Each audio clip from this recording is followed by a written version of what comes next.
Theology. Unplugged.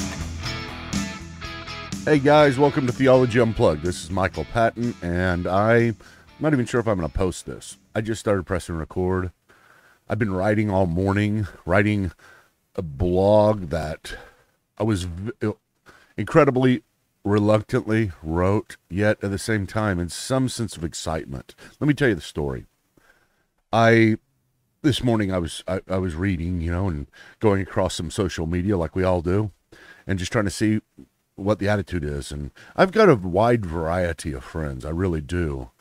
And I do have a lot of friends that do not support Donald Trump. And it's not just that they don't support him, they're very angry about him, who he is. They call it, what do they call it? I forget, like TDS, Trump derangement syndrome. I don't know what that is. I mean, I really don't. I'm just trying to understand where people are coming from rather than label them with something, because there's something going on, and it's very difficult for a lot of us to understand. And I'm not really sure how to engage with them. Now, here's one thing I do know, is that something did very much break my heart this morning whenever I was reading it, because I saw a couple of people that, and I don't know how to deal with this as a Calvinist. I understand there's a theology, and then there's the practicality. In the practicality, these people are saying they're not sure if they can keep their faith now.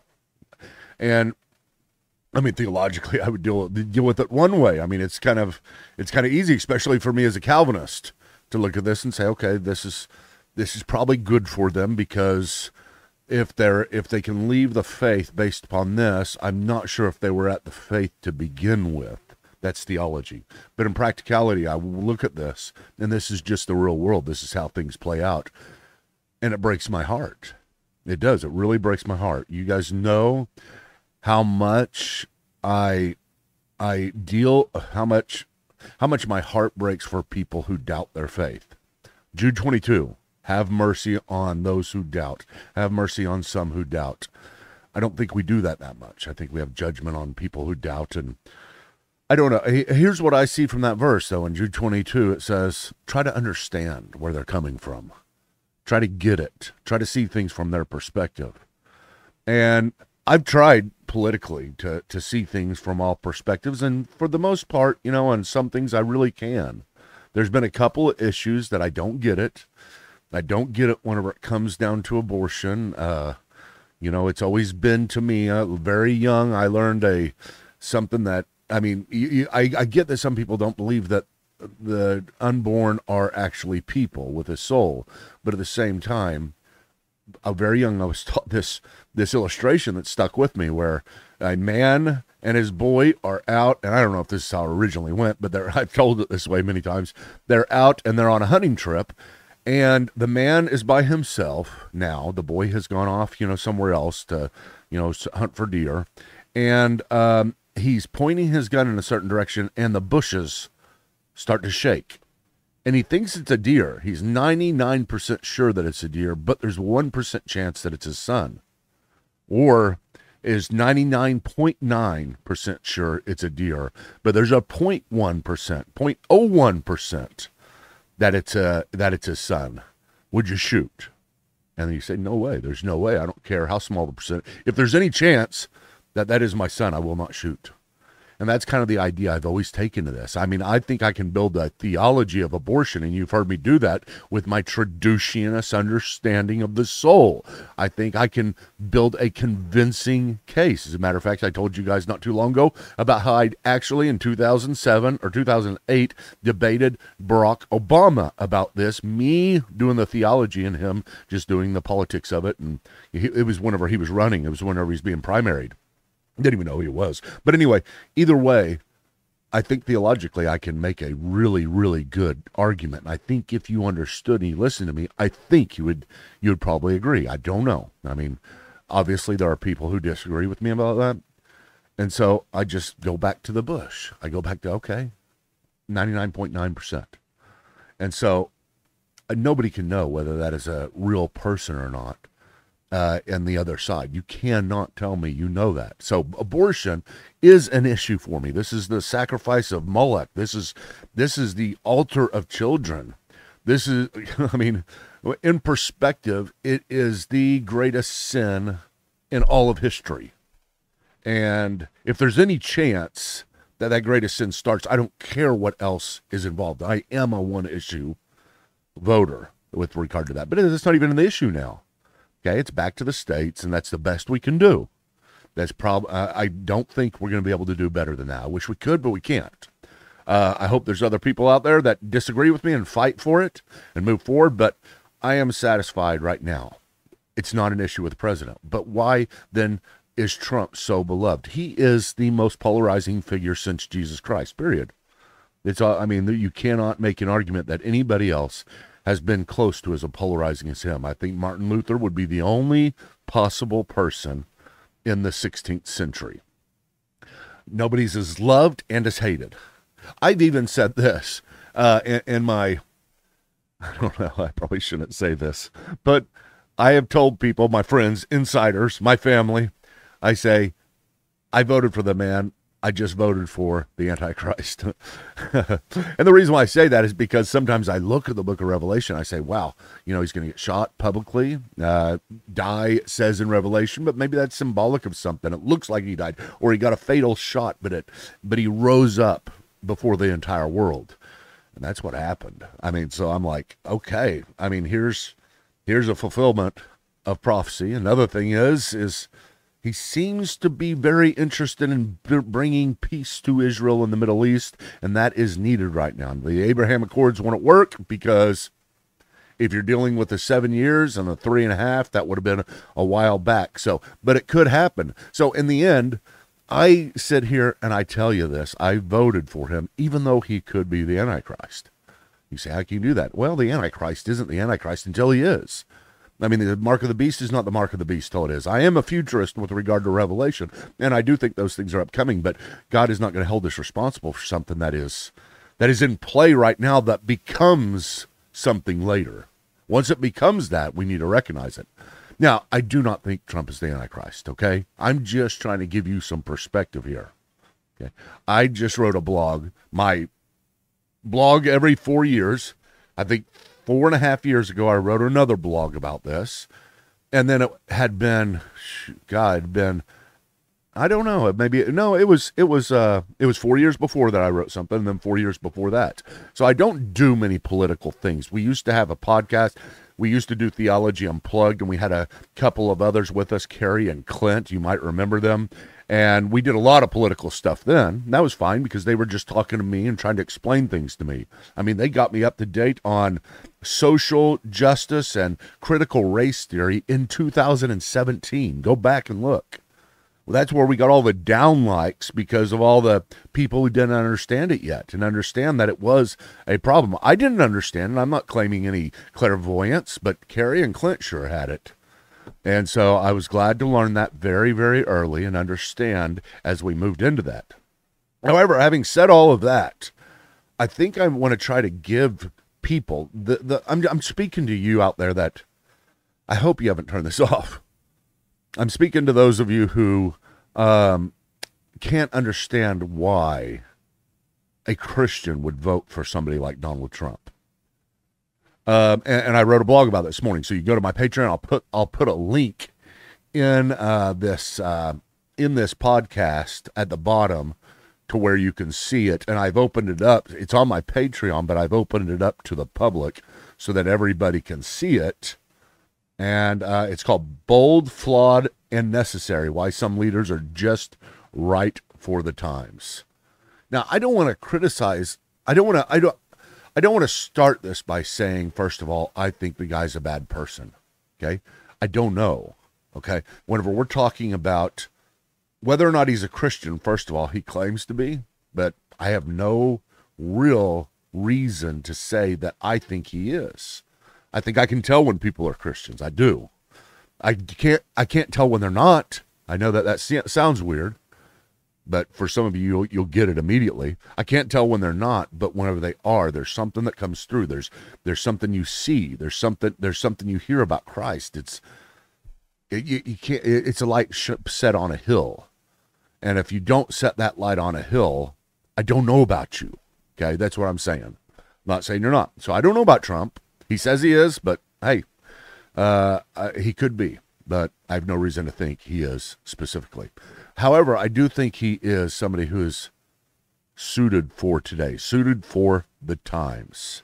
And I want you to understand why I think that, okay? Just try to hear me out. And again, I'm writing this because of people out there who are saying, I am losing faith in God because of this. I'm losing faith in Christianity because I don't understand. Okay, let me give you some examples. And this is what I did in the blog. I'm not going to talk about the political issues even, really, okay? There's a lot of political issues we could talk about. I mean, whether it be the abortion, critical race theory, the economy, the government size, just classical things, everything we could talk about. And we could disagree on that to some degree, but I want you to understand something different. I want you to understand a foundational element. I want you to understand why he's not just popular, but he is this popular. I want you to understand why he's not just loved, but he is this loved. Okay, far more than anybody I've ever seen. I lived through the Reagan years. And as far as I look back, it seems that Kennedy would be the closest comparison, but he still doesn't even compare. But throughout history, there are people, and there's a couple of people I really love. You're going to know one of them real well. The other one you've probably heard of. The first one is King Richard. King Richard the Lionheart. I mean, that name itself makes you want to like the guy, you know, because that's how us guys are. We like lion hearts. We like brave people. We like strength. We like people who protect people. We like chivalry. We like everything about that kind of stuff because we're guys. We're pre-programmed to. We grow up that way. That's who we are. We're providers. We're protectors. We don't choose to be that. It's just who we are, no matter what. It's not a nurture thing. It is a nature thing.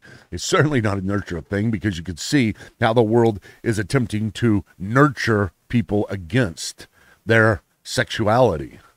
But this is what we love. We look at King Richard the Lion. Who was he? Well, I teach through the Crusades. You can actually find those Crusades just as a side advertisement here if you become a member of this Patreon.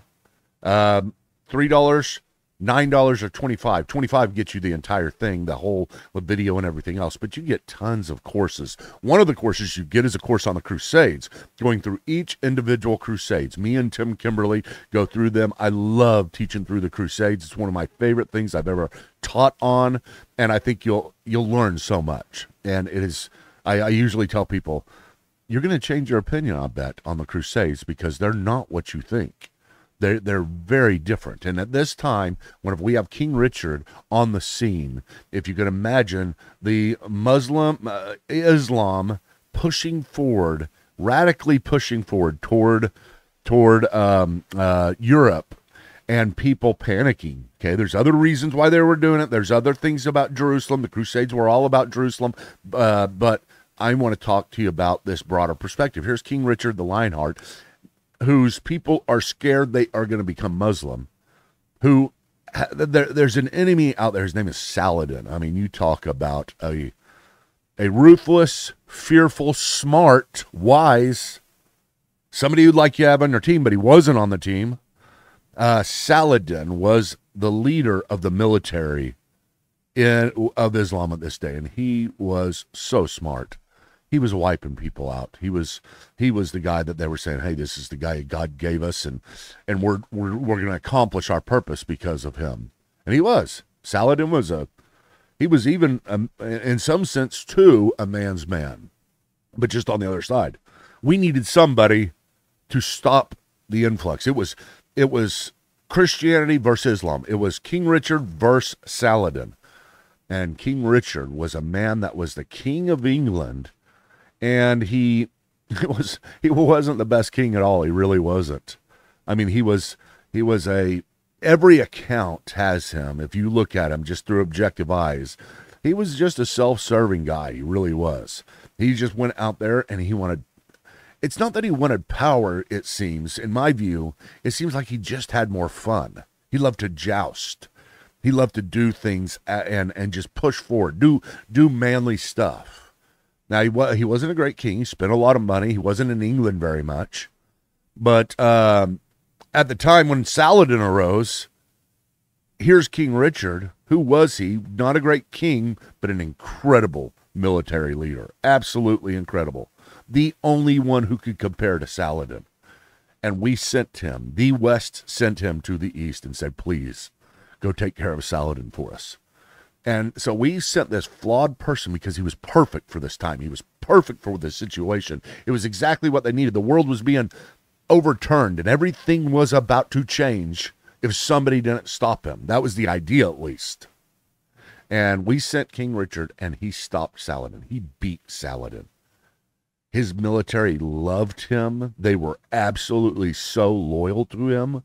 Every single soldier did not get out of line as they walked the shores across Tyre and through toward Jerusalem.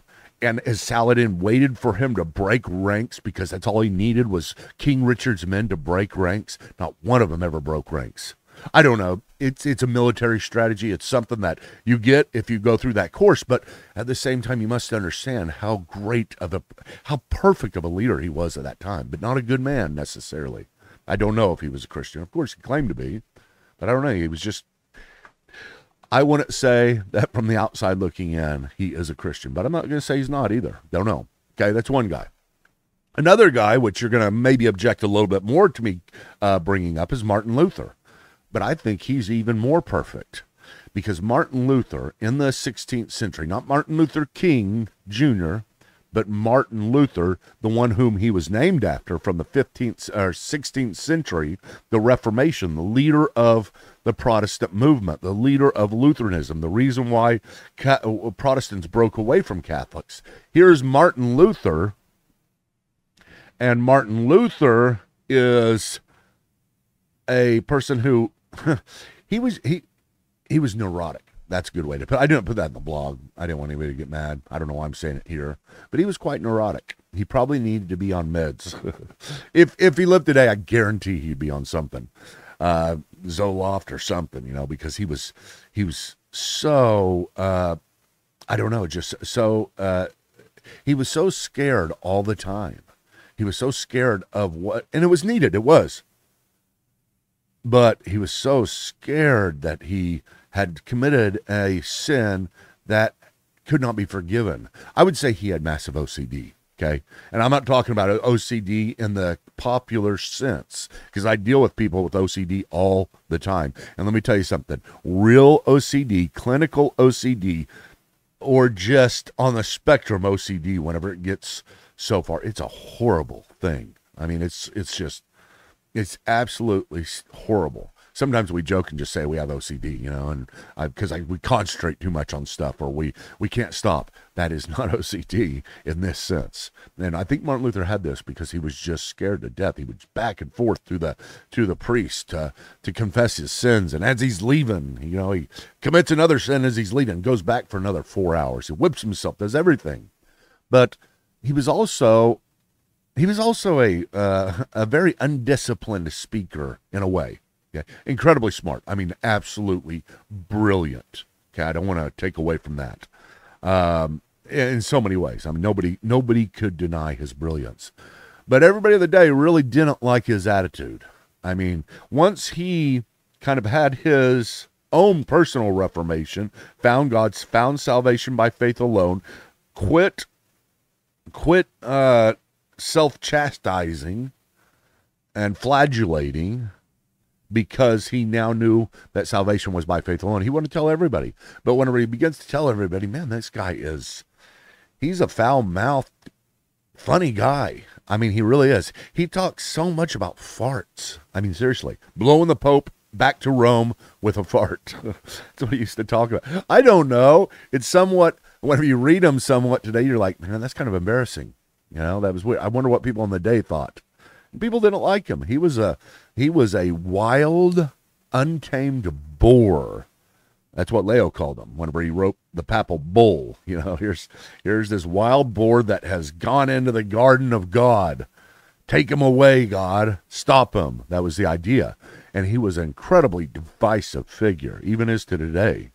But his attitude was just, I mean, I see so many parallels to Trump. I don't see the parallels because I know Luther was a Christian. I can tell. Definitely Christian. Not parallels in that sense, but just parallels in what he was needed for, his attitude, and why that type of attitude was needed at that time, and how nobody else could do it. Nobody else was suited for what was necessary in that day. And I know a lot of you Catholics that agree with me about some of this stuff. Maybe the arc of my statements here, you're not going to like me using Martin Luther, but maybe that'll help you to understand too a little bit. Now it won't, because you guys definitely disagree with this theology. But anyway, so Martin Luther was a guy that God used, and I see him very much like Trump. He was a wild boar. Now here comes Trump, and here's the deal, folks. You got to understand this, okay? I'm not dealing with the issues. I'm not dealing with whether I agree with his individual tariffs or his economy or the way he spends money. None of that kind of stuff right now. Or and even setting aside the moral issues that he will not reinstitute Roe v. Wade whenever other people want to. Setting that aside, which is, again, for me, a one-issue deal. That's a game changer no matter what. But setting that aside, let me tell you something. Those of us like me, we do not like Washington. Okay? No conspiracies here. I've lived for 55 years or 52 years seeing this just corruption and gawking at it my entire life. Seeing the way people act in politics as being so different than the way they act in real life. And I know that you can go back in time and this is the way it's always been, or at least moves to this direction. But people don't like it. I don't like it. And our Washington, as it is today, has become so corrupt, so secretive, so broken, so in need of deconstruction. We are ready to take this, our own bull, wild boar, and put him in the china shop of Washington and take off the leash and say, have at it. We see him as somebody that can break the system that needs to be broken, who can deconstruct Washington. I had a friend of mine who heard me say this, and he said, that's a good hashtag, deconstruct Washington. Maybe so, but that at least tells you the main thing that I'm thinking of here to kind of look at it through different eyes. It's not that we love this boar. It's not that we love it. I mean, so in some ways we do, though. I mean, I don't want to take too much away, because compared to the rest of Washington, who, no matter what side, Republican or Democrat, we have seen it, and we have become so sick of the lies, so sick of the people not being transparent, and so sick of I don't know. It's just very different. And we see, whenever we see Trump, at least we think we see this. We think we're seeing what we get. We get him, and we get his exaggerations. We get his overstatements, his superlatives. They're all over the place. I mean, that's just part of his character. And sometimes that we can see through that. That's easy. We'll allow for that kind of stuff, those kind of manipulations, those kind of lies, but we will not anymore allow for the outright secrecy and lie of everything that's going on in a country that is supposed to be a representative republic, a type of democracy, to where we are the government, but we don't know what's going on behind those shades. We can't pull back that curtain. We don't know how to pull back that curtain. And let me tell you something, we are conservatives.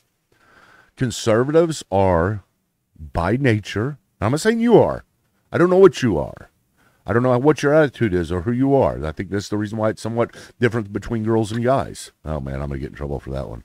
But we're conservative, and what we mean by that is we don't like to jump in and get in the thick of things. I don't want to get in the thick of things. I just want a peaceful life. I want people staying out of my business, and I want to push forward. That's what we want. That's what we feel like America is.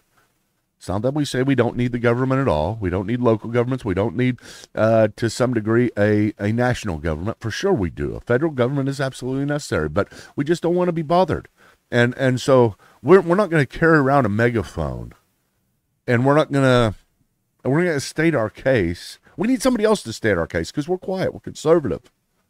And we let things go too far. We do.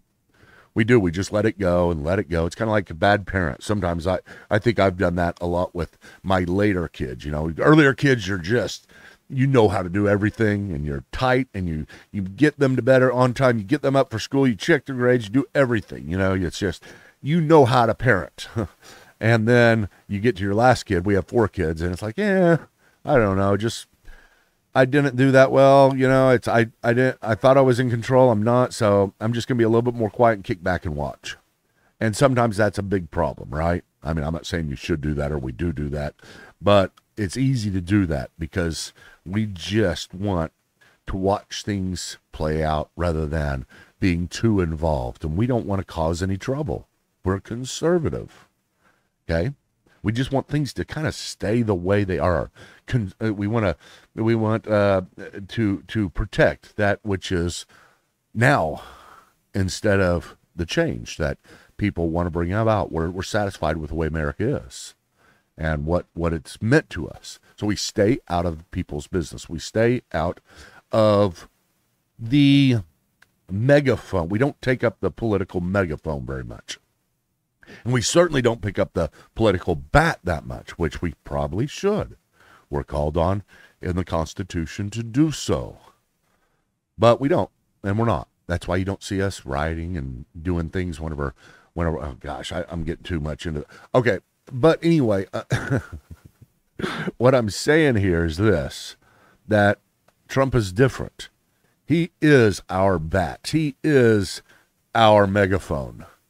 And he says wild stuff, but we're fine with it right now because he's the only guy that will speak on their level to say the emperor has no clothes, to say the things that we can't say, to give the middle finger to people we don't give the middle finger to because we don't give middle fingers.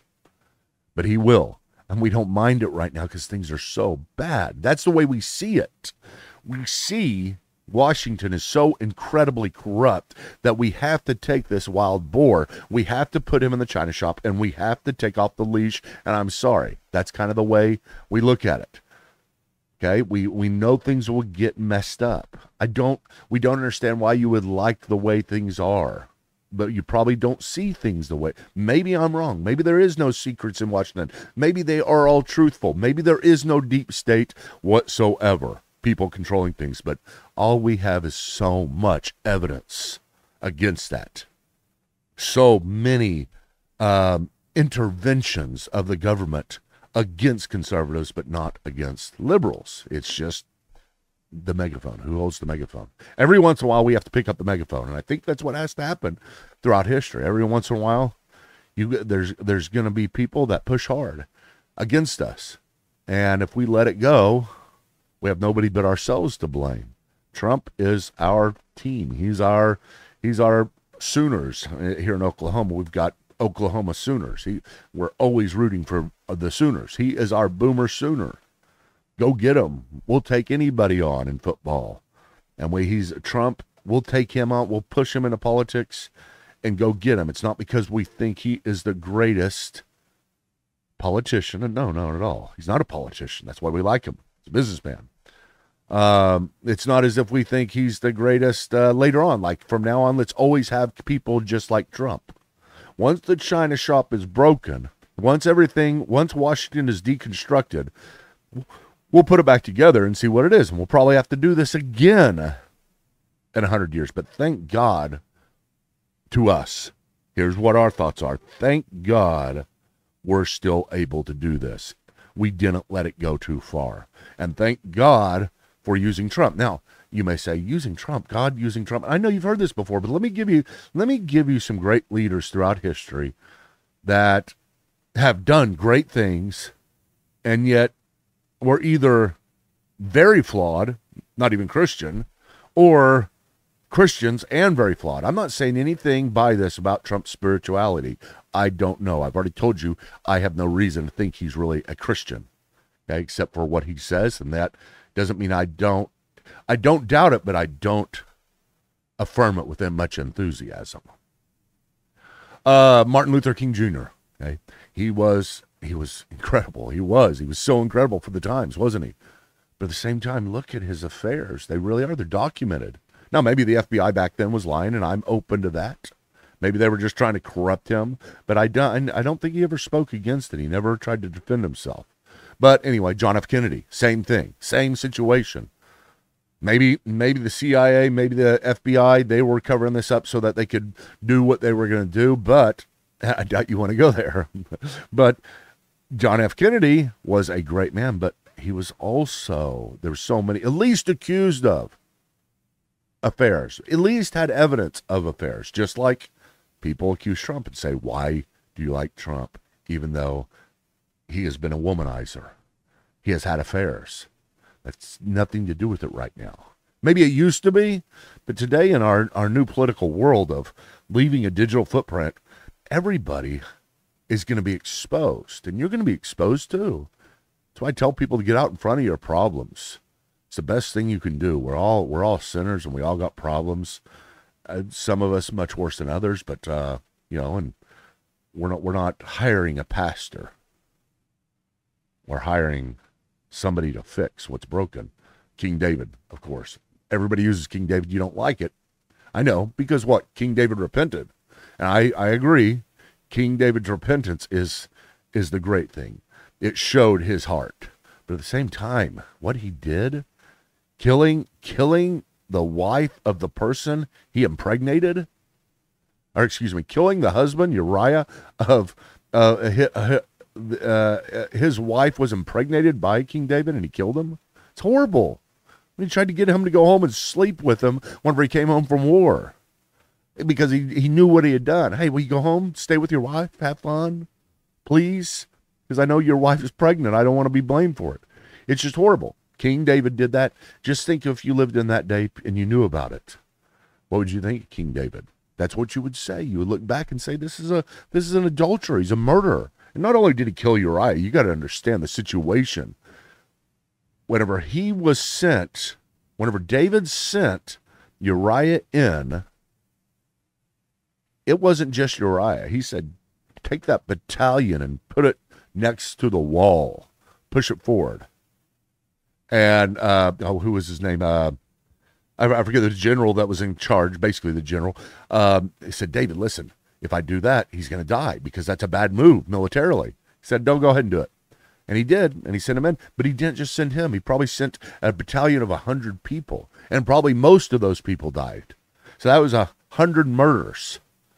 Okay? I'm not even, I do believe that happened. That's the way it happened. But even if it's just Uriah, and even if it's just the adultery. Winston Churchill, he was a racist. He really was. Look at his history. The way he treated India and the way he wanted India to be in subject to the English rule. Great man, though, right? He was suited for the times. Nobody else could have done it. But major flaws, and I have no clue whether he was Christian. John Calvin, okay, Christian, like Martin Luther, very much. What did he do? He sat beside, he approved of murdering a guy because he didn't believe in the Trinity. It's horrible. Could you imagine if your pastor did that today? Oh, it's not accepted today. It doesn't matter. Okay? I'm just trying to tell you, we are flawed people, and before God, we are held accountable for these things. Constantine the Great, legalized Christianity, 311, the Edict of Milan. Nobody else could have done it. He was incredible. He really was. And maybe he was a Christian. I have a little bit more reason to think he was a Christian. I actually do, if I had to bet on it. But at the same time, he was still kind of he was a compromiser. He syncretized Christianity with some of the other Roman stuff, rituals and practices. He did get better, and I understand why he did that maybe a little bit more, but still at the same time, he didn't even get baptized till his deathbed, and then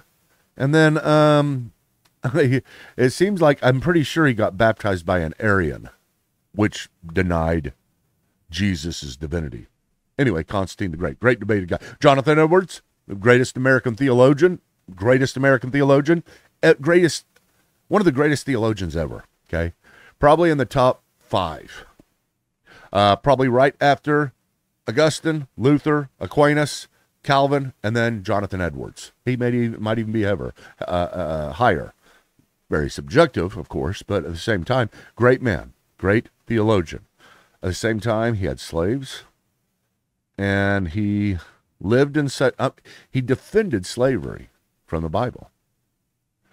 Every one of these. I could go on and on. I mean, on and on with examples of people like this. And this is what we got to understand. That's why I wrote this blog. There are people suited for the times. Just perfect, just right. These are people that God has prepared for the times. I mean, time would fail me if I talked about Nebuchadnezzar, if I talked about King Cyrus, if I talked about all the biblical examples, which I don't know about their spirituality. I hope Nebuchadnezzar, his repentance was right. I hope Cyrus, his edicts really reflected his heart, but I don't know. But they were bad people too.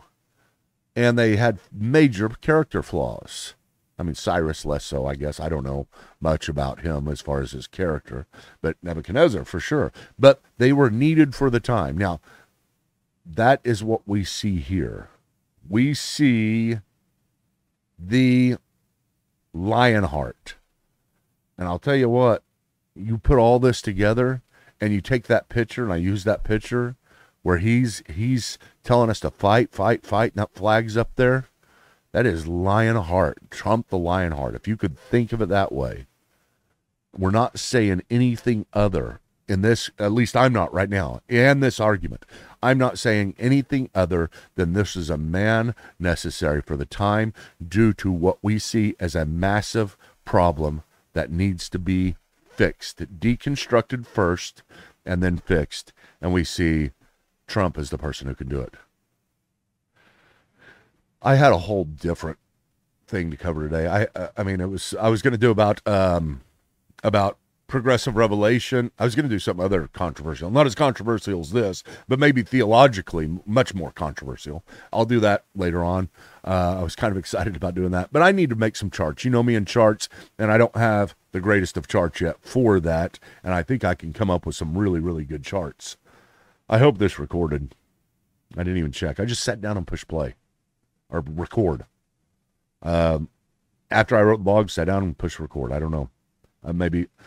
Maybe this was not the smartest podcast to do, and maybe I've alienated some of you. I hope I haven't. I love you, whoever you are. I love those who don't understand and get it. I'm sorry you don't, and I'm sorry if I'm wrong. We are sorry if we're wrong. We don't feel we are. We're convicted we're not. But I am sorry if we are. We're not meaning to be. There's no evil intent. It's just priorities. It's just vision. It's just what we see. You could be right. All of you who said abstain from voting altogether, and the ones that confuse us even more. Those who said vote for Kamala. We don't get that at all.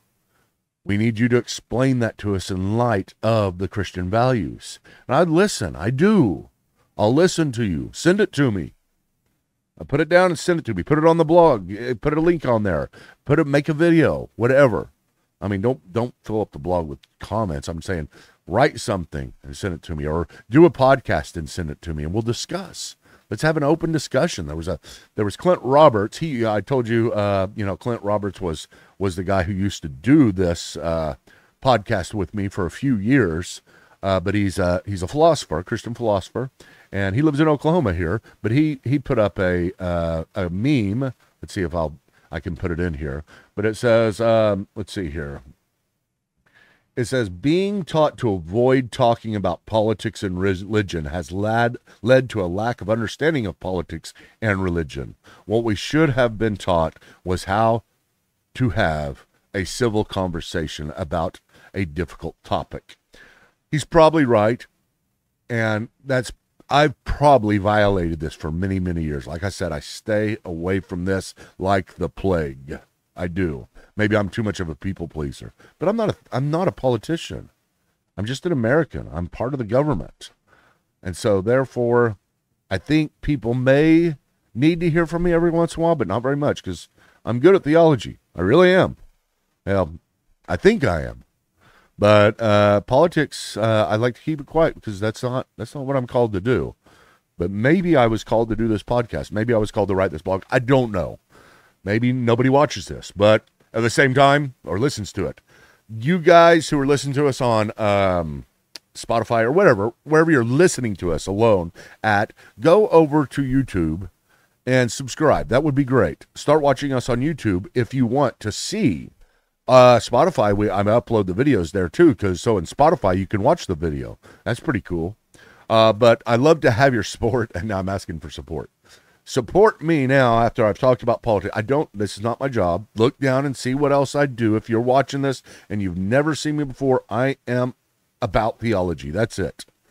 And I'm about irenic theology, irenic being peaceful. I want to help people to understand all of the issues. I want people to think well. That's the primary thing I do. I'm going through theology in a year.